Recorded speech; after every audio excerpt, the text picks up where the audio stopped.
She's got vital statistics that put the latest Barbie doll to shame.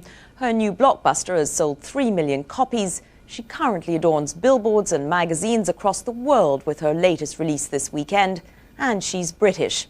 She's also available for a computer date. In fact, that's the only way you'll ever meet her, because her name is Lara Croft, and she is, to put it baldly, a computer graphic. Lara Croft is literally an international icon, the virtual heroine of the computer game Tomb Raider, and she's made her British creators an awful lot of money. The computer games industry is a multi-billion-pound business, and the good news is that many of the world's most creative games designers are British. The bad news is that UK PLC hasn't really cashed in on its homespun talent. Rajan Datar reports. In the beginning, there was this. Now we have this. Right, I'm all yours. Let's go adventuring. It may look like animation, but this is Lara Croft, the high-tech heroine that you control in the computer game Tomb Raider 2.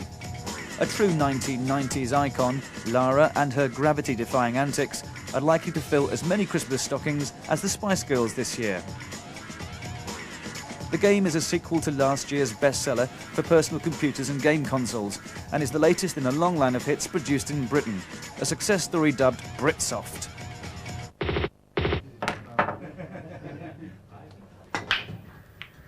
And this unassuming bunch are the creators of Lara. Their regular routine sees them unwind after a hard day's programming with a game of something more traditional. With their development company Core Design, they lead the Britsoft pack, British programmers responsible for a third of all games sold worldwide. Nobody could have anticipated how big Tomb Raider would have been. We certainly didn't, working on the team.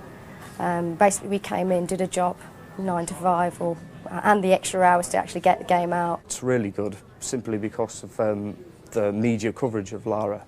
It's helped make the whole world more aware of the British talent in developing computer software. And the secret of that success is a very British invention by Clive Sinclair, which found its way into a quarter of all our homes. We had the benefit of the home computer revolution in the early 80s. Sinclair sorted that with the ZX81 and Sinclair Spectrum. And we all bought those computers very cheaply, and we got to know how to program.